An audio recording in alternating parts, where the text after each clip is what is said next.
ମନୁଷ୍ୟ ନିଜେ ହିଁ ଦେବତା ଆଉ ନିଜେ ହିଁ ରାକ୍ଷସ। ଦେବତା ମାନେ ସ୍ୱର୍ଗରେ ନଥାନ୍ତି କି ରାକ୍ଷସ ମାନେ ନର୍କରେ ନଥାନ୍ତି। ବରଂ ଦେବତା ମାନଙ୍କ ସଂଖ୍ୟାଧିକତାରେ ପୃଷ୍ଟ ସମାଜ ସ୍ୱର୍ଗରେ ପରିଣତ ହୋଇଥାଏ। ଏହାର ବିପରୀତରେ ରାକ୍ଷସ ମାନଙ୍କ ସଂଖ୍ୟାଧିକରେ ପୃଷ୍ଟ ସମାଜ ନର୍କରେ ପରିଣତ ହୋଇଥାଏ। ଏ ସମ୍ପର୍କରେ ଆମ ପ୍ରାଚୀନ ଶାସ୍ତ୍ରରେ ଏକ ସୁନ୍ଦର କାହାଣୀଟିଏ ଅଛି। ଆସନ୍ତୁ କାହାଣୀଟିକୁ ଜାଣିବା। ଲୋକଟିଏ ମରିଗଲା।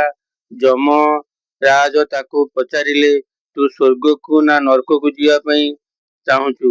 ଲୋକଟି କହିଲା, ମୁଁ ଦୁଇଟି ଯାକ ଜାଗାକୁ ଦେଖିବାକୁ ଚାହୁଁଛି। ଯମରାଜ ତାକୁ ପ୍ରଥମେ ସ୍ୱର୍ଗକୁ ନେଇଗଲେ। ଲୋକଟି ସେଠି ଦେଖିଲା ଗୋଟିଏ ବଡ଼ କୋଠରୀ ମଝିରେ ଟେବୁଲଟିଏ ରହିଛି। ଟେବୁଲ ଉପରେ ବହୁତ ଗୁଡ଼ାଏ ଖାଦ୍ୟ ରଖାଯାଇଛି। ମଧୁର ସଙ୍ଗୀତ ଶୁଣାଯାଉଛି। ଧାଡ଼ି ଧାଡ଼ି ଲୋକମାନଙ୍କ ହାତରେ 4 ଫୁଟ ଲମ୍ବାର କଣ୍ଟା ଚାମଚ ବନ୍ଧା ଯାଇଛି। ସେମାନେ ଟେବୁଲ ଉପରୁ ଖାଦ୍ୟ ଆଣି ପରସ୍ପରକୁ ଖୁଆଖୁଇ ହେଉଥିଲେ। ସମସ୍ତେ ଖୁସିରେ ତୃପ୍ତିରେ ହସାହସି ହେଉଥିଲେ ଓ ସୁସ୍ଥ ସବଳ ଦେଖାଯାଉଥିଲେ। ତାପରେ ଯମରାଜ ଲୋକଟିକୁ ନର୍କକୁ ନେଇଗଲେ। ସେଠାରେ ଦୃଶ୍ୟ ଟିକିଏ ଅଲଗା ଥିଲା। ଗୋଟିଏ ବଡ଼ କୋଠରୀ ମଝିରେ ଟେବୁଲଟିଏ ଅଛି। ଗୋଟିଏ ବଡ଼ ଟେବୁଲ ଉପରେ ଗୁଡ଼ାଏ ଖାଦ୍ୟ ଅଛି ଆଉ ମଧୁର ସଙ୍ଗୀତ ମଧ୍ୟ ଶୁଣାଯାଉଛି।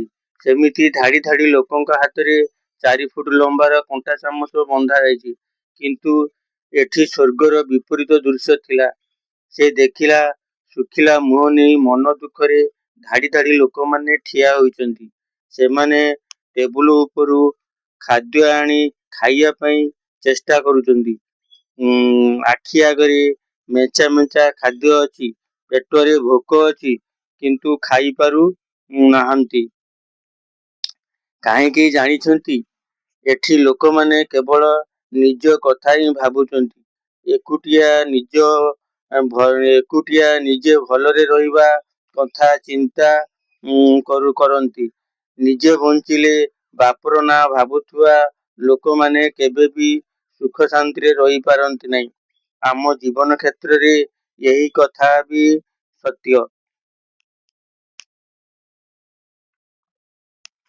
ଯେଉଁଠି ଲୋକମାନେ ନିଜର କଥା ଭାବନ୍ତି, ଯେଉଁଠି ଲୋକମାନେ ନିଜର ସୁଖ ଶାନ୍ତି ଓ ସମୃଦ୍ଧି ପାଇଁ ଚେଷ୍ଟା କରନ୍ତି, ସେ ସ୍ଥାନ ନର୍କରେ ପରିଣତ ହୋଇଯାଏ।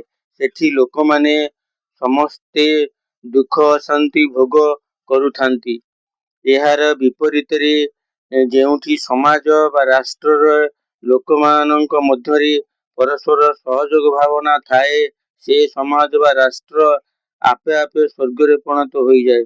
ସେଠି ସବୁବେଳେ ହସ ଖୁସି ତୃପ୍ତି ସୁଖ ସମୃଦ୍ଧି ବିରାଜମାନ କରିଥାଏ।